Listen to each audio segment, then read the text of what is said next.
ዶክተር ጌዲዮን ጢሞቴዎስ አዲስ አበባ ዩኒቨርሲቲ ያዘጋጀው መድረክ ላይ በርካታ ሀገሪቱ ውስጥ የሚንቀሳቀሱ ዲፕሎማቶች የተገኙበት ነው። ከጉዳዩ ጋር የሚመለከታቸው የህብረተሰብ ክፍሎችንም የሚወክሉ ግለሰቦችም የተገኙበት መድረክ ነው። እዛ ላይ በኢትዮጵያና በኤርትራ መንግስት መካከል ያለውን ግንኙነት በሚመለከት ወደ 1 ሰዓት ሊወስድ የሚችል በይዘት ደረጃ ጥናታዊ ሊባል የሚችል ጽሁፍ ይዘው ቀርበዋል። እሱንም ለዛ ለሚያዳምጣቸው ሰው በጽሁፍ በንባብ አቅርበውታል። በሚዲያዎች ላይ ተላልፏል። በተለያየ አይነት መንገድ ተቆራርጦ ምን ብሎም እና በአጠቃላይ ጽሁፋቸው አንድ ጥያቄ መመለስን ትኩረት ያደረገ ነው። ጠቅለል አድርገን እንየውና እሱን ወደኛ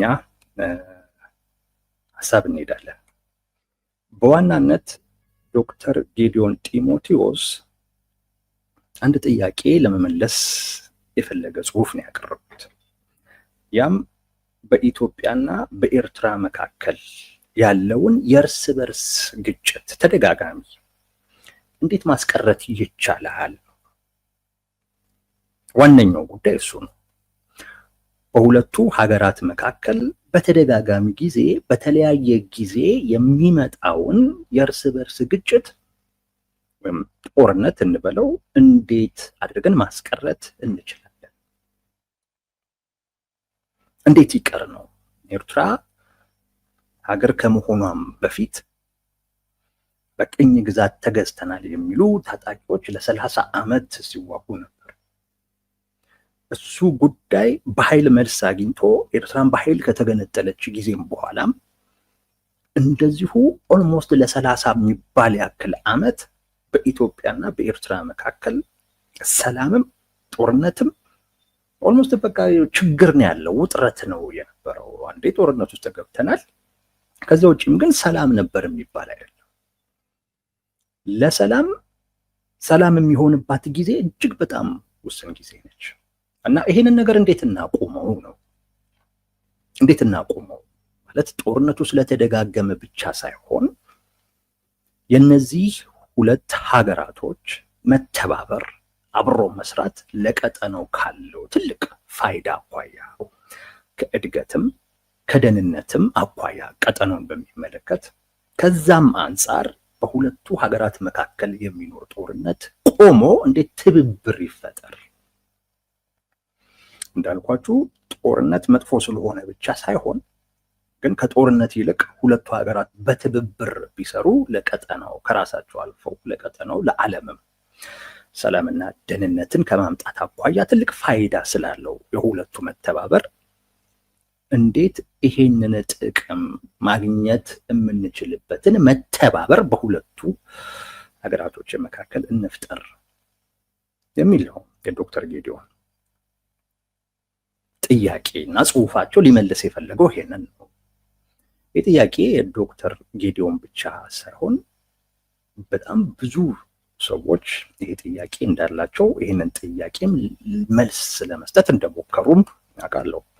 ኢትዮጵያዊ የሆኑ ኤርትራዊ የሆኑ ከዛ ውጪ ስለ ቀጠናውም ስለ አፍሪካም ከዛም ባለፈ ስለ ዓለም ሰላም መረጋጋትና ደህንነት እንጨነቃለን እናስባለን የሚሉ አካላቶች ይህን ጥያቄ ለመመለስ ሲሞክሩ አይቻለሁ። ጥያቄውን ሲያነሱ መልስ ፍለጋም ላይ ሲተጉ አይቻለሁ። ደረሰንበታል ብለም ያቀረቡም አሉ። ዶክተር ጌዲዮን ይሄ ነው እንግዲህ ለዛ ለተገኘው አካል ችግሩን በዚህ ነው እንዴት እንፍታው የሚል ነው ያቀረቡት አማራጭ ነገር አለ። አንደኛው ነገር በሁለቱ ሀገራት መካከል ሰፊ የሆነ ኢኮኖሚ ትብብር ወይም ኢኮኖሚክ ኢንቲግሬሽን መፈጠር መቻል አለበት። መዋሃድ አለባቸው ነው። በኢኮኖሚ መዋሃድ መቻል አለባቸው። ኦፍ ኮርስ ሁለት ሀገር ናቸው። ነገር ግን በኢኮኖሚ ረገድ ሁለቱ በደንብ መዋሃድ መቻል ይኖርባቸዋል። ይሄን ለማድረግ የሚያስችሉ ስራዎች መሰራት አለባቸው ነው። ግን ይሄ እንዲሆን ይላሉ ዶክተር ጌዲዮን፣ ይሄ ግን እንዲመጣ ትልቅ የፖለቲካ ቁርጠኝነት ያስፈልጋል። ትልቅ የፖለቲካ ቁርጠኝነት ያስፈልጋል። በሁለቱም መንግስታት በኩል የፖለቲካ ቁርጠኝነት ከሌለ በስተቀር ሁለቱ ሀገራት ኢኮኖሚካሊ ኢንቴግሬትድ ሆነው ተባብረው ራሳቸውንም ቀጠናውንም እንደዚሁም ዓለምንም ሊጠቅሙ የሚችሉበት አይነት ሁኔታ ላይ ሊደርሱ አይችሉም፣ የፖለቲካ ቁርጠኝነት ከሌለ በስተቀር። ወሳኙ ጉዳይ የፖለቲካ ቁርጠኝነት የለም ነው እና እንዴት እንፍጠረው ይሄን የፖለቲካ ቁርጠኝነት ነው የሚሉት ዶክተር ጌዲዮን የኢትዮጵያ መንግስት በዚህ ረገድ ብዙ ርቀት እንደሄደ፣ ነገር ግን የኢሳያስ አፈወርቂ አገዛዝ ግን ለዚህ እንዳልተመቸ ነው ያ ጽሁፍ የሚያነሳው። ትልቁ ችግር የኢሳያስ አፈወርቂ ችግር ነው። አንደኛ እንደ ሀገር ሄደው ነገር ግን አሁንም በኢትዮጵያ ኪሳራ መጠቀም ይፈልጋሉ። ይሄ ያሉት የናቅፋ ሲንድሮም የሚባለው የኢሳያስ አፈወርቂ ዶክትሪን ያሉት እነዚህ ነገሮች ችግር ሆኑ። የኤርትራ መንግስት የአንድ ሀገር መንግስት አይመስልም። ኢትዮጵያ ካልተዳከመች፣ ኢትዮጵያ ካልተበጠበጠች፣ ኢትዮጵያ ወደ መረጋጋት እስካልሄደች ጊዜ ድረስ ነው እኛ ልንጠቀም የምንችለው ወይንም እንደ ሀገር ሰርቫይቭ ማድረግ የምንችለው የሚል የኢሳያስ አፈወርቂ ዶክትሪን ነው። የፖለቲካ ቁርጠኝነት እንዳይኖር እና እነዚህ ሁለት ሀገራቶች ተባባሪ እንዳይሆኑ እንቅፋት የሆኑ እሱ ነው ኢሳያስ አፈወርቂ ዶክትሪን ነው። ያ ዶክትሪን ከናቅፋ ሲንድሮም ጋር የተያያዘ ነው። ናቅፋ ሲንድሮም ማለት በቃ አካባቢው ላይ በጣም ሀያል ሆነን በወታደራዊ ቁመናም ከፍ ብለን ምናምን የሚል አይነት ነገር ነው። ቀጠናው ላይ የበላይ መሆን እንችላለን። ሱዳን፣ ኢትዮጵያ ናቸው ትልቁ ስጋታችን። እነዚህ ሁለት ሀገራቶችን በወታደራዊ አቅም በልጠን እንደዚህ የሚሉት ነገር ነው። ጥገኛ የሆነ አስተሳሰብ ማለት ነው። በራሳቸው ሳይሆን ነገር ግን በሌሎች የውስጥ ጉዳይ ላይ በሚያደርጉት እንቅስቃሴ ተጠቃሚ መሆን እንችላለን የሚል ሲንድሮም ነው።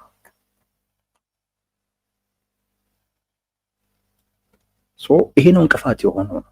በአጠቃላይ የሻዕቢያ ፓርቲው ከዛ ደግሞ ሲያልፍ የኢሳያስ አፈወርቂ የፖለቲካ አስተሳሰብ ወይንም የሊደርሺፕ አስተሳሰባቸው ነው ትልቁ ችግር። በአጠቃላይ ኢሳያስ አፈወርቂ ችግር ናቸው። ሁለቱ ሀገራቶች ደጋግመው ወደ ጦርነት እየገቡ ያሉት ሁለቱ ሀገራቶች ቢተባበሩ ሊያመጡ የሚችሉትን ውጤት እንዳያመጡ በማድረግ ረገድ የኢሳያስ አፈወርቂ ያህል ችግር የፈጠረ አካል የለም ነው የዶክተር ጌዲዮን የሚሉት። ይሄ ነው ጽሁፋቸው። በአጠቃላይ ይሄ ነው ሀሳቡ። አሁንም የኢትዮጵያ መንግስት ለመተባበር የሚያሳየውን ነገር ራሱ እንኳን እያለ ግን አሁንም ድረስ ኤርትራ የኢሳያስ አፈወርቂ አገዛዝ የኢትዮጵያ ሉዓላዊነት ተዳፍሯል፣ የግዛት አንድነት ጥሶ ገብቷል፣ ታጣቂዎችን ያደራጃል፣ ይጠቅማል፣ ብዙ ያደርጋል። ትዕግስታችን ሁሉ በቃ ልክ አለው። እስካሁንም እየታገስን ነው የመጣ ነው። የሆነ ቦታ ላይ የቆመ ጉዳይ አይደለም። በሁለቱ ሀገራቶች መካከል ትብብር ይምጣ ብለን ስንሰራ ትብብር እንዳይመጣ ችግር የሆነው ነገር ከኢሳያስ አፈወርቂ የመጣው የሆነ ጊዜ ሳይሆን እስቲል አሁንም ድረስ አለ። አሁንም ድረስ አለ። አሁን ድረስ ሁሉ ተከትሎ ነው ያለው። ታግሰ ነው እንጂ አለ። አሁንም ወደ ጦርነት ሊያስገባ የሚችል ነገር ከዛኛው ወገን በኩል አለ። ግን ዋጥ አድርገነው ነው ታግሰነው ነው የሚል ነገር ነው ዶክተር ጌዲዮን እያነሱ ያሉት። ትንታኔያቸው ላይ ብዙም እኔ ልዩነት የለኝም፣ ብዙ ልዩነት የለንም። እውነት ለመናገር የመንግስት ባለስልጣናትም ብዙ ሰዎችም እኛም ጭምር በተለያየ ጊዜ ስንለው የነበረውን ነገር ነው ዶክተር ጌዲዮን በጽሁፍ ውስጥ ያቀረቡት። ይሄ ልክ ነው፣ ይሄ ልክ አይደለም የምለው ነገር የለኝም። ዋናው ነገር ግን ለእኔ እንደው አንድ ጠይቀን ከዚሁ ከይዘቱ ጋር በተያያዘ አንድ ነገር አንስተን ብናልፍ ትብብር የጠፋው እውነት ነው በኤርትራ መንግስት በኩል የመተባበር ፍላጎት ስለሌለ ነው። ሁለት ጎረቤት ሀገራቶች መተባበር መቻል አለባቸው። ትብብር ከሌለ ሁሌም ቢሆን ከግጭት አይወጣም።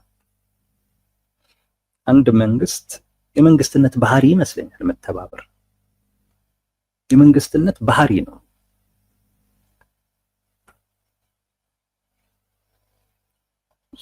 በኢሳያስ አፈወርቂ በኩል ይሄ የለም፣ በሻዕቢያ በኩል ይሄ የለም። ምንም የታወቀ ጉዳይ ነው። ይሄ ግን ምክንያቱ ምንድን ነው የሚለውን ግን በተወሰነ ደረጃ እንደው ማንሳት ተገቢ ይመስለኛል። እውነት ነው ዶክተር ጌዲዮን እንዳሉት ለመተባበር እንቅፋት እየሆነ ያለው አካል ያኛው ወገን ነው። ግን ለምንድን ነው? እኔ አንደኛው ጥላቻ ይመስለኛል። ማለት ለኢትዮጵያ ያለ ጥላቻ ይመስለኛል አንዱ። ይሄ እንዳለ አውቃለሁ ማለት እነሱም ይናገሩታል። በተለይ የሻዕቢያ ሰዎች ለኢትዮጵያ ጥላቻ አላቸው ወይም አዳብረዋል።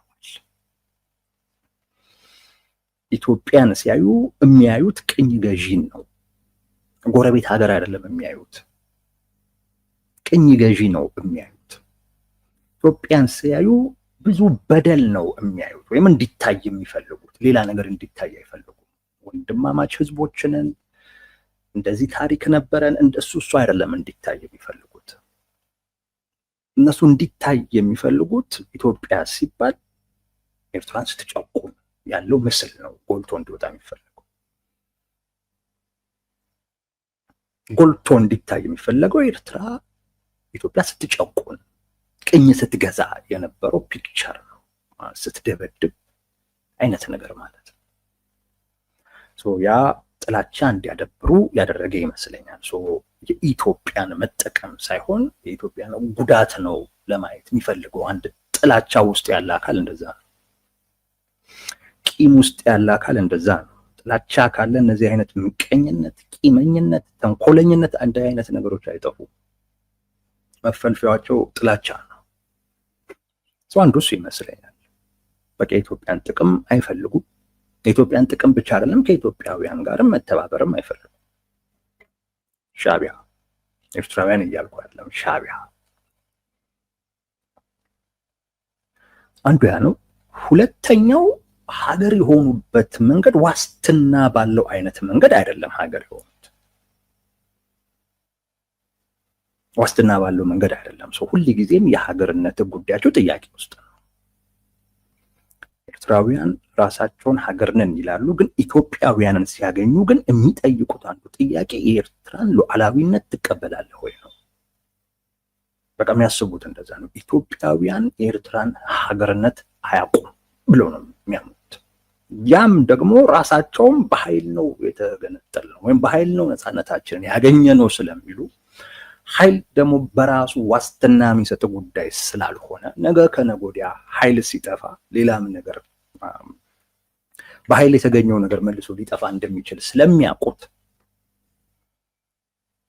ያን ስለሚያውቁ እሱም ዋስትና ስለማይሰጣቸው ኢትዮጵያ ምንጊዜም ቢሆን ወደ ኤርትራ እንዳታተኩር በውስጥ ጉዳዩዋ መጠመድ መቻል አለባት። በውስጥ ጉዳዩ መጠመድ መቻል አለባት። ያ እስካልሆነ ጊዜ ድረስ ወደ ኤርትራ ልትመለከት ትችላለች። ያኔ ሀገር የሆንበትን ሂደት አይታ ጥያቄ ልታነሳ ትችላለች የሚል ግምት ያለ ይመስለኛል። አንዱ ከጥላቻ አንደኛው ሀገር ከሆኑበት መንገድ አንጻር ሀገር የሆኑበትን መንገድ ብዙ ችግር፣ ብዙ ስህተትና ብዙ ጥያቄ ሊነሳበት የሚችል በመሆኑ ምክንያት ኢትዮጵያ ያን እንዳታነሳ ትኩረቷን ሊይዛት የሚችል የራሷ የሆነ ውስጣዊ የቤት ስራ ሊኖር ይገባል ነው። እሱን መስጠት የኛ ኃላፊነት ነው በሻዕቢያ በኩል ለኢትዮጵያ የቤት ስራ ካልሰጠን እኛን የቤት ስራ ታደርገናለች የሚል ግምገማ አላቸው። እነዚህ ነገሮች ይመስለኛል በሁለቱ ሀገራት መካከል በጦርነት ከተለያየን በኋላ ራሱ ጦርነቱ ያልቀረበት ምክንያት በሻዕቢያ በኩል ያለው እሳቤ ይሄ ስለሆነ ይመስለኛል። አንድ ጥላቻ፣ ሁለተኛ ኢትዮጵያውያን ሀገርነታችንን አይቀበሉትም የሚል ሀገርነታችንን አያውቁም፣ እውቅና አይሰጡም ለዛ የሚል እሳቤ ያላቸው ሰው ከዚህ የመነጨ ወይም የሚመነጭ ይመስለኛል ትብብር የጠፋበት ደጋግመን ወደ ጦርነት እየገባን ያለንበት ምክንያት እንጂ በኢትዮጵያ መንግስት በኩል ችግር ኖሮ አይመስለኝም። ኢህአዴግም ብልጽግና ሻዕቢያ በሀገር ውስጥ ጉዳይ ውስጥ ጠልቆ እንዲገባ የመጡበት የመጀመሪያ ዓመታቶች ላይ ፈቅደዋል። ኢህአዴግም ፈቅዷል። አቶ መለስ ዶክተር አብይ አህመድም ፈቅደዋል። ግን ይሄን ሁሉ ግን አድርገው ነገሮች ወደ ግጭት ነው እንጂ የሚያመሩት ኢትዮጵያ በምትኩ ያገኘችው ምንም ነገር የለም። ምንም ሻዕቢያ ምንም አይሰጥም። ግን በኢትዮጵያ ጉዳይ ውስጥ ግን መግባት ይፈልጋል። በኢትዮጵያ ጉዳይ ውስጥ መወሰን ይፈልጋል። ከኢትዮጵያ ሊያገኝ የሚችለውን ጥቅም በሙሉ ማጋበስ ይፈልጋል። ከሱ ግን የሚኖር ነገር ግን የለም። ኦኬ በኢህአዴግ ጊዜ ስላልጠየቅን ነው እንበል። አሁንም ዶርማችንን ብንጠይቅ አይሆንም ተባለ። እንደውም የእናንተ ጥያቄ አይደለም ተላላኪዎች ተባልን። የዩናይትድ አረብ ኤሚሬትስን ጥያቄ ነው ይዛችሁ መጣችሁ ቀጠናውን እያመሳችሁት ያላችሁት ተባልን። እርማችንን ብንጠይቅ ዛሬ እኮ ነው የጠየቅነው። ተጠይቆ እኮ አያውቅም። እንደውም ይሄን የሚጠይቁ ሰዎች አፋቸውን ነበር የሚባሉት። ሂድና ሚኒሊክን ጠይቀው ነበር የሚባሉት። እንደዛ ነበር እንዲሳቀቁ እንዲሸማቀቁ ይፈለግ የነበረው። ጠይቀን አናውቅም። እርማችንን ብንጠይቅ ይሄማ የእናንተ ጥያቄ አይደለም ተባለ። እውነት ነው፣ ጠይቀን ስለማናውቅ ኪታ መጡት እኮ ብሎ እውነት ነው። ግን በኢህአዴግም ጊዜ በብልጽግናም ጊዜ በኢትዮጵያ ፖለቲካም ውስጥ በኢትዮጵያ ውስጣዊ ጉዳይ ላይ ፈላጭ ቆራጭ የሆኑበት ዓመታቶች ነበሩ፣ ጊዜያቶች ነበሩ። የመጀመሪያዎቹ ጊዜያቶች ላይ በኋላ በግጭት ነው። ከዛ እንትን እንደው ይገርመኛል እኮ ሀገሪቱ መንግስት አላት ብለው እንኳን አይጠነቀቁም። በኢትዮጵያ ውስጥ ጉዳይ ላይ በተወሰነ ደረጃ ሲፈቀድላቸው ቀደው ነው የሚገቡት። በዛች በተከፈተችላቸው ልክ አይደለም የሚገቡት። በዛች በተከፈተችላቸው ልክ እሷን በሂደት ቀስ እያሉ ማስፋት አይደለም የሚፈልጉት፣ ደርምሰው ነው መንዋት የሚፈልጉት። ለዛ ነው ግጭት ነው የሚፈጠረው። ኤቭሪቲንግ ካላግበሰበስን ነው ሁሉንም ነገር ካልገባንበት ነው በፍጥነት በቃ ሀገሪቱ ውስጥ መንግስት የለም የሚል አይነት እሳቤ የሚወልዱ አይነት እንቅስቃሴ ነው የሚያደርጉት የሻዕቢያ ሰዎች። ሁለት ጊዜም ወደ ግጭት ተገብቷል። አሁንም ወደ ግጭት ሊገባ ነው። ሁለተኛው አሁን የምንገባበትን ነው የምላችሁ። ይሄ ይመስለኛል ትብብር የጠፋው እና ዶክተር ጌዲዮን ጽሁፋቸው በጣም ቆንጆ ጽሁፍ ነው። የሚያግባባ ሀሳብ ነው። የኤርትራውያን የተቃዋሚዎች ህብረት አለ ወይም የሆነ ኮሊዥን አለ። የኤርትራ ተቃዋሚዎች የፈጠሩት እነ ብርጌድ ንሓመዶ እነ የቀይ ባህር አፋር ምናምን የሚባሉት የፈጠሩት ጥምረት አለ። በጣም ተደስተውበታል። በእሳቸው ጽሁፍ ወይም ንግግር በጣም ተደስተውበታል። ስለ ኢኮኖሚክ ኢንቲግሬሽን መወራቱ፣ ስለ ዲያሎግ መወራቱ፣ ስለ ኔጎሽዬሽን መወራቱ፣ ከዛ ውጪ ደግሞ ሉዓላዊነትን ስለ ማክበር መወራቱ እጅግ በጣም አስደስቶናል የሚል መግለጫ ሰጥተዋል። የኤርትራ ተቃዋሚዎች ህብረት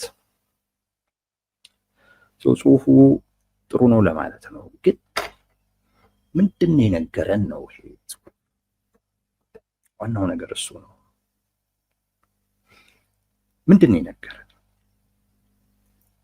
ምንድን ነው የተረዳችሁት? ወይም ምንድን ነው የተረዳ ነው? እኔ አንድ ነገር ነው የተረዳሁት። እውነቴን ነው የምላችሁ።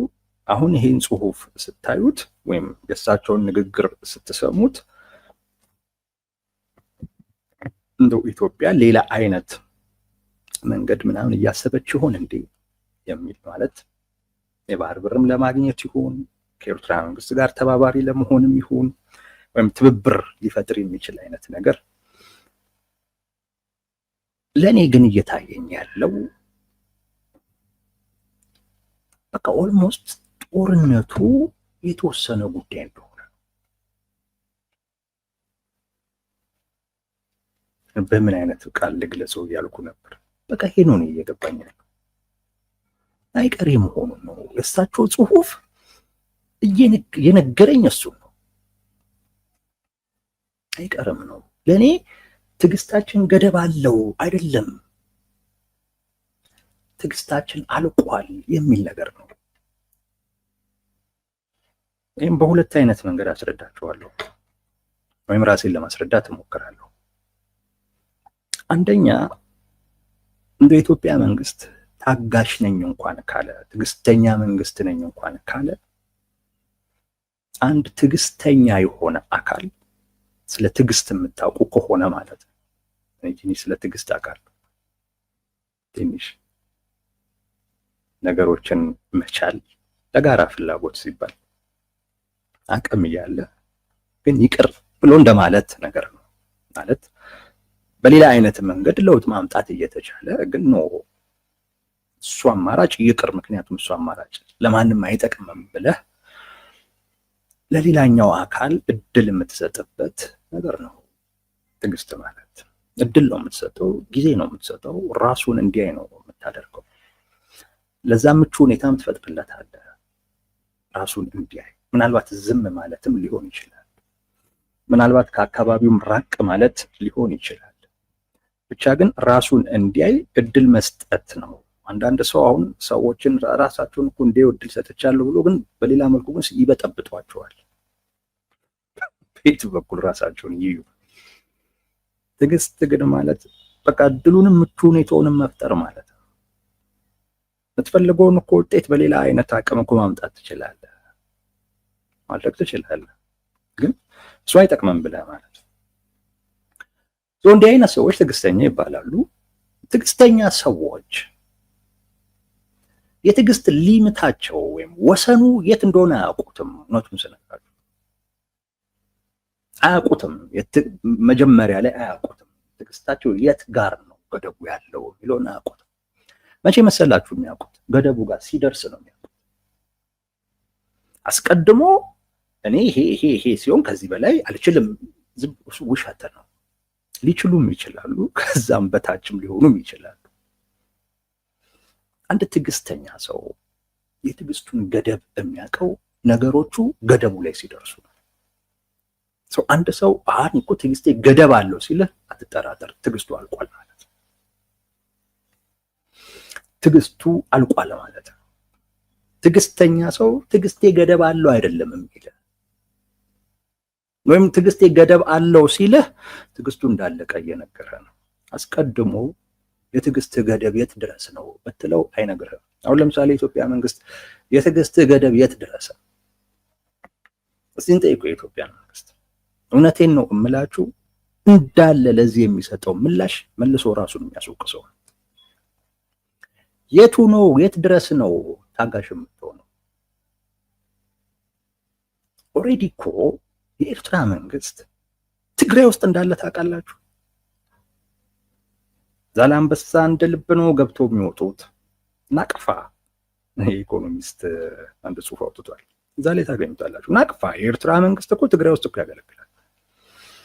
ምንዛሬውን ሰምቼ ነበረ ረስቼው ነው እንጂ በግልጽ ነው የተመነዘረ ነው። እንትን የት ድረስ ነው ገደብህ ነው።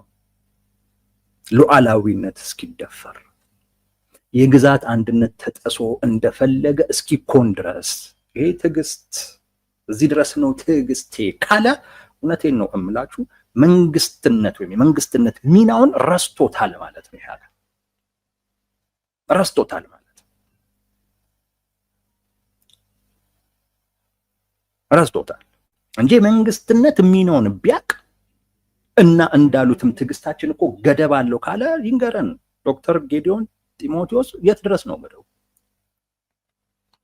ምንድን ነው የቀረው? ሉዓላዊነት ተጥሷል፣ የግዛት አንድነት ተጥሷል። ምንድን ነው የቀረው ነገር? ሱዳን ላይ ወታደራዊ እቅድ እየታቀደ ነው። የኢትዮጵያ ታጣቂዎችን ባለ በሌለ አቅም እየተረዱ ነው። የቱ ነው ገደቡ ነው? በነገራችን ላይ ስለ ትዕግስት ካወራን የኢትዮጵያን መንግስት ነው እንደው የምንጠይቀው። ምንድን የት ድረስ ነው ገደብህ ነው? እዛ ነው አልቋል። ከዚህ በላይ የለም። ከዚህ በላይ ምን አለ?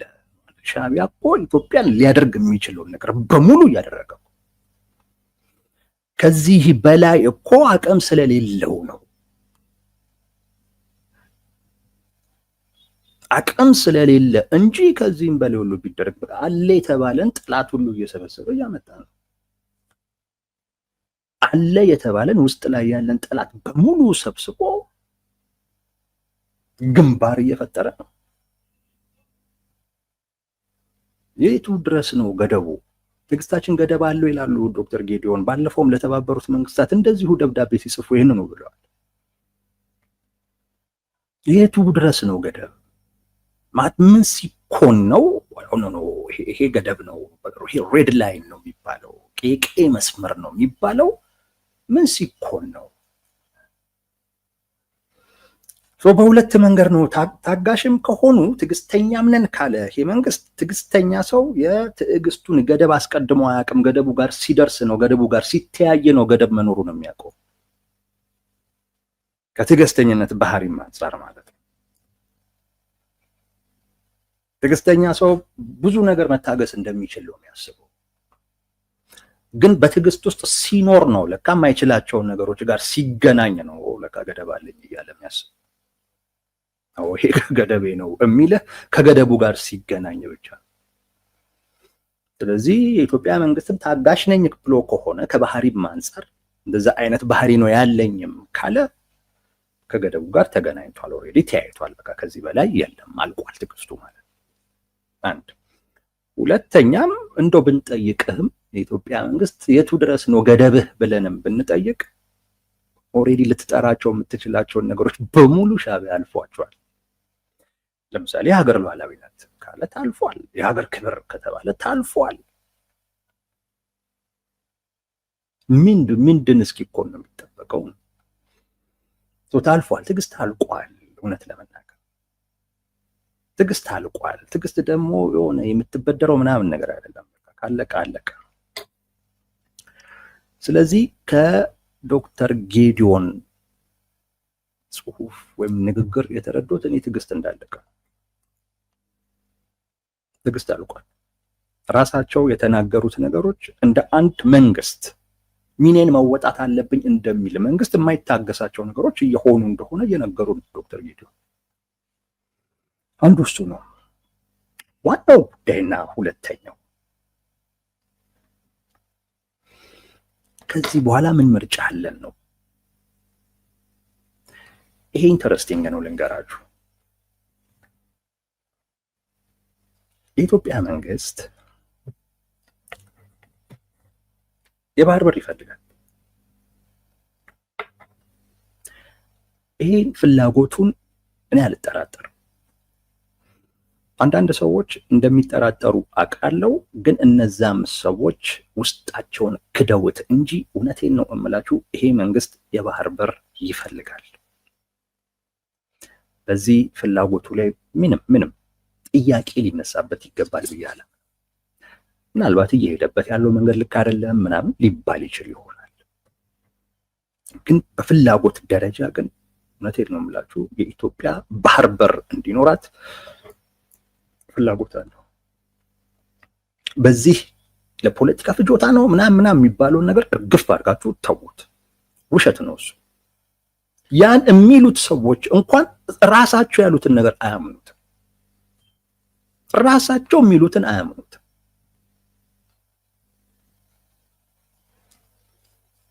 የባህር በር ማምጣት ይፈልጋል።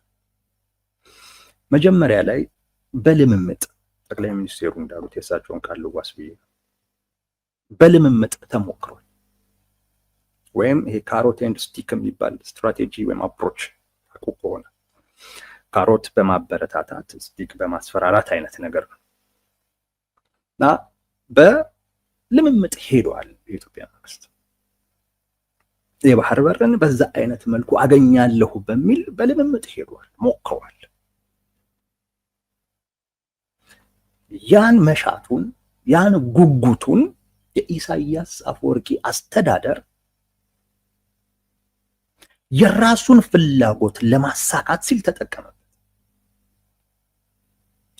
የባህር በር እሰጣለሁ እያለ የኤርትራ ሰላዮች ወይም የሻዕቢያ ሰዎች በኢትዮጵያ ውስጥ ማድረግ የሚፈልጉትን ነገር በሙሉ የሚያደርጉበትን እድል እንዲያገኙ አድርጓል።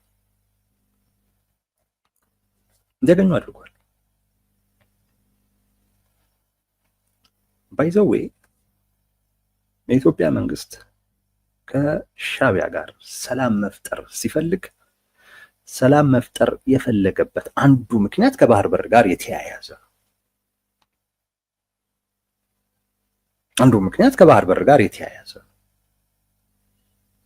በሻዕቢያ በኩል ከኢትዮጵያ መንግስት ጋር መቀራረቡ የተፈለገበት ዋነኛው ምክንያት ቲፒኤልኤፍን ለማግለል። ባይዘዌ የኢትዮጵያ መንግስት ከሻዕቢያ ጋር ወይም ከኢሳያስ አፈወርቂ ጋር ግንኙነት እስኪፈጠር ጊዜ ድረስ ቲፒኤልኤፎች አልተደናገጡም ነበር። ያን ግንኙነት ሲፈጥር ነው አብይ ከኢሳያስ አፈወርቂ ጋር ሲገናኝ ነው በጣም የደነገጡት፣ በጣም የተረበሹት። በነገራችን ላይ ትልቁ በብልጽግና ወይም በዶክተር አብይና በነ ዶክተር ደብረጽዮን በኩል ትልቁ ልዩነት ከኤርትራ መንግስት ጋር ያለው ግንኙነት በእኛ በኩል ይሁን። የፌዴራል መንግስት እናንተ ማን ስለሆናችሁ? እነሱ በእኛ በኩል ይሁን ያሉት ስለፈሩ ነው፣ ስለሰጉ ነው። ያን ነበር መፍጠር የፈለገው ኢሳያስ አፈወርቂ። ኢሳያስ አፈወርቂ የፈለገው ነገር እነሱ ጥጋቸውን እንዲይዙ፣ ኮርነር እንዲሆኑ፣ ራሳቸውን እንዲያገሉ፣ እንዲሸበሩ፣ እንዲሰጉ፣ እንዲደነግጡ ነው የፈለገው። ያ ሆነ ማለት ከፌዴራል መንግስት ጋር ያላቸው ግንኙነት ምን ይሆናል? ይበላሻል።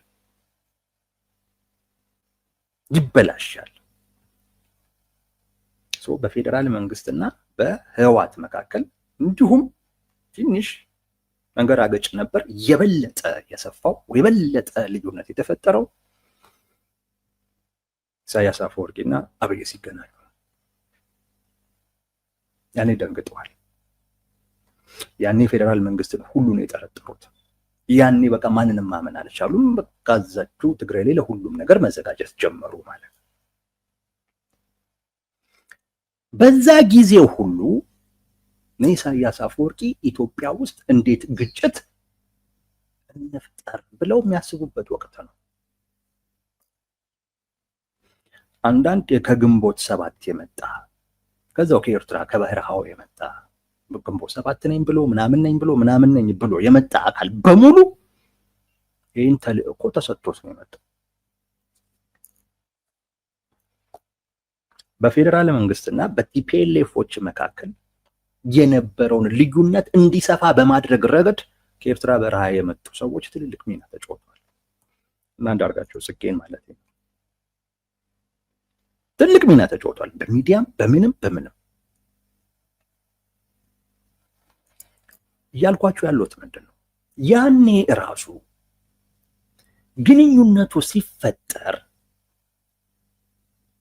ግንኙነት ሲፈጠር መተባበር ውስጥ ሲመጣ በሻዕቢያ በኩል ግን ግጭት ነበር ሲጠመቅ የነበረው።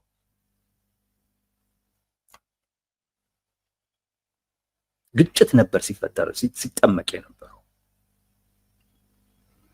በሂደትም እነ አብይ ያዩት እሱ ነው። በኋላ የባህር በር እንደማይሰጣቸው ባይሆን ከቲፒኤልኤፍ ጋር ያለው ጦርነት መቀጠል እንዳለበት መቆም እንደሌለበት ነው ሲያሳስብ የነበረው። እዛ ሰዓት ላይ ነው እንደ ዶክተር አብይ ነቅተው ወደ ሰላም ምናምን መሄድ የፈለጉት። ራሳቸው ዶክተር አብይ አህመድ ያሉት ጉዳይ ነው ይሄ ጠቅላይ ሚኒስትሩ። በዛ ጊዜ በልምምጡም ጊዜ አልሆነም ነው የምላቸው። በልምምጡም ጊዜ ኢትዮጵያ ውስጥ ግጭት ለመፍጠር ነው ሻዕቢያ ሲጠቀምበት የነበረው። አሁንም ላቅርበው ብትሉ ተመሳሳይ ነው ውጤቱ። የኢትዮጵያ መንግስት ነገሮች ከተስተካከሉ በኋላ ለውጥ ደግሞ ያለ ሌላ አካሄድ ደግሞ ተከተለ። ሁለተኛ አካሄድ እሱ ደግሞ ልክ እንደ ስቲክ ውሰዱት፣ እንደ ስቲክ ትንሽ ኃይል የቀላቀለበት አይነት ማስጠንቀቂያ። አቅም አለን፣ ከፈለግን ይሄን ማድረግ እንችላለን፣ ግን አንፈልግም፣ በሰላም ቢሆን እንመርጣለን የሚል አይነት ነገር። በዛኛው ወገን ደግሞ ያለው ሻዕቢያ ነው። ሻዕቢያም እንዲህ አይነት ነገር ዛትማች ብዙም ቢያስደነግጠውም ግን ለራሱ ዓላማ በጣም ሊጠቀምበት ይችላል። ስለዚህ ምንድን ያደረገው ኢትዮጵያ ውስጥ ያሉ ታጣቂዎች ጋር ደግሞ የበለጠ ግንኙነቱን አፈጠነ። እንዲተባበሩ ማድረግ ምን ማድረግ ለምንድን ነው የተጠቀመበት? ሌላ ግጭት ውስጥ ሊከት ነው። አሁንም ሌላ ግጭት ውስጥ ኢትዮጵያ እንድትቆይ እንዲሁ እየሰራ የፕሪቶሪያ ስምምነትን ከቲፒኤልኤፍ ጋር ግንኙነት በመፍጠር በፌዴራል መንግስትና በቲፒኤልኤፍ መካከል አለመተማመን እንዲኖር አደረገ። ያው እነሱም ለጊዜ መግዣነት ስለነበረ የሚጠቀሙበት ጥሩ አጋጣሚ ያገኙ። በቃ ይሄ ዕድል ካለንማ ምን ያደርግልናል ፌዴራል መንግስት ላይ እንደ ልባችን መሆን እንችላለን አሉ። ይሆኑ ሌሎቹንም እንደዚሁ ማገዝ መደገፍ ጀመረ። አሁንም ኢትዮጵያ ውስጥ ሌላ ግጭት ሊፈጥር የሚችልበትን አይነት ሁኔታ እየተከተለ ነው። ስለዚህ ምንድን ነው የሚደረገው ነው? ተለማምጠውም ካልሆነ አስጠንቅቀኸውም ካልሆነ ምንድን ነው ምርጫው? ምንድን ነው ምርጫው? ዶክተር ጌዲዮን ጢሞቴዎስ እየነገሩን ያሉት ነገር ይህንን ነው። በቃ በኢትዮጵያ በኩል ለትብብር ብዙ ተሞክሯል። አንድ የመለማመጥን ፖሊሲው አድርጎ ማስፈራራትንም ፖሊሲው አድርጎ ሞክሯል፣ ግን ሁለቱም አልተሳካም። ምንድን ነው ምርጫ? ወይ መተው ነው አሊያም የቀረውን አንድ ምርጫ መጠቀም ነው። ምንድን ያደርግ? አሁን የኢትዮጵያ መንግስት ምን ያርግ? የኤርትራን ጣልቃ ገብነት ለማስወጣትም ከዛ ውጭም ደግሞ ቀጠናው ላይ ካለው መጠቀም ካለበትም እንዲጠቀም ምንድን ነው ሊያደርግ የሚገባው? ዶክተር ጌዲዮን ጢሞቴዎስ አይ ቲንክ ይሄንን ነው ሊመልሱ የፈለጉት። ምንድን ነው እያሉ ያሉት? ችግሩ ኢሳያስ አፈወርቂ ነው። ችግሩ መንግስቱ ነው። ስለዚህ ምንድን ነው ይሄንን አካል አንድ ማለት አማራጭ የሌለው ነገር ነው። በልምምጥ ሞክረናል፣ በማስጠንቀቅ ሞክረናል፣ በሁለቱም ሞክረናል፣ ግን አልሆነም። ስለዚህ ሌላ አማራጭ መከተል ነው። ያን ችግር የሆነን አካል ማንሳት ነው። ዶክተር ጌዲዮን የጻፉት ጽሁፍ ያቀረቡት ጽሁፍ ችግር ነው ባሉት አስተዳደር ጊዜ የሚሆን አይደለም። እሳቸውም ይህን ብለዋል። ኢትዮጵያ የተከተለቻቸው ነገሮች በሙሉ ፈርሰዋል፣ አልተሳኩም። ትብብርን ለማምጣት አልተሳኩም። ካልተሳካ ምንድን ነው? ወይ አርፈ መቀመጥ ነው መተው፣ አሊያም መንገድ መቀየር ነው። እንዳይሳካ እንቅፋት የሆነውን አካል ማንሳት ነው። ሌላ ምርጫ የለም እያሉ ያሉት ያንን ነው። ኢሳያስ አፈወርቂ ማን ነው? ዶክተር ጌዲዮን ኢሳያስ አፈወርቂ እስካልተነሳ ጊዜ ድረስ ከኤርትራ መንግስት ጋር ጥሩ የሆነ ግንኙነት ህዝቡም ጋር መፍጠር አይቻልም። የኤርትራንም ጥቅም ምክንያት ባደረገ ወይም ታሳቢ ባደረገ አይነት መልኩ ኢትዮጵያ የባህር በር ተጠቃሚ መሆን የምትችልበትን እድል መፍጠር አይቻልም ነው እያሉ ያሉት ይሄንን። ከዚህ ውጪ ምርጫ የለም። የፈለገ ብንሞክር ከዚህ ውጪ ምርጫ የለም ነው የዶክተር ጌዲዮን ንግግር ይሄ ነው። ለዛ ነው ለኔ እንደውም የበለጠ ጦርነቱ አይቀሬ ስለመሆኑ ማሳያ ነው ጽሁፋቸው ያሉት። በግልጽ ነው ያሉት። ኢትዮጵያ ትብብር ለመፍጠር ያደረገቻቸው ወይም የተከተለቻቸው ፖሊሲዎች በሙሉ አልተሳኩም። ስለዚህ ይተውታል ወይንስ የህልውና ጉዳይ ነው ያልነውን ጉዳይማ ለማስፈጸም ሌላም መንገድ መሞከር አለብን ይላሉ።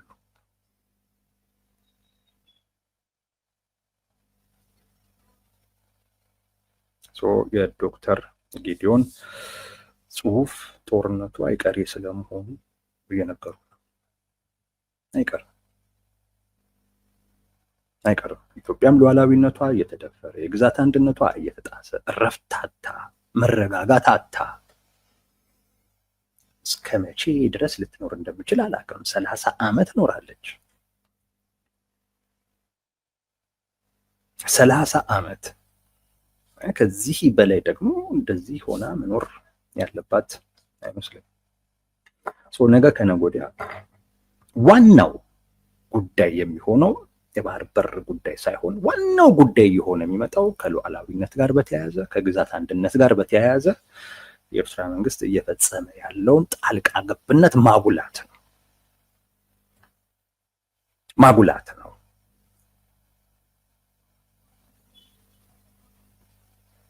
እሱ ነው በደንብ አሁን እየጎላ ሊመጣ የሚችለው። አሁን በአብዛኛው ጦርነት ከተደረገ ኢትዮጵያ ካላት የባህር ፍላጎት ጋር ተያይዞ ነው የሚታየው።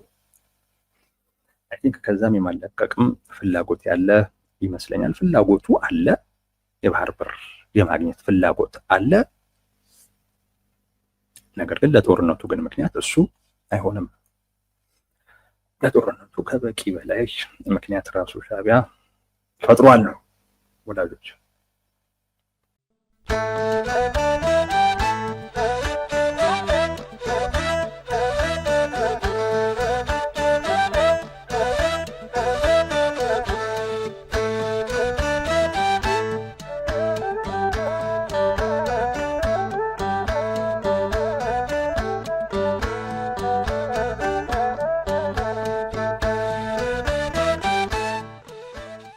Yo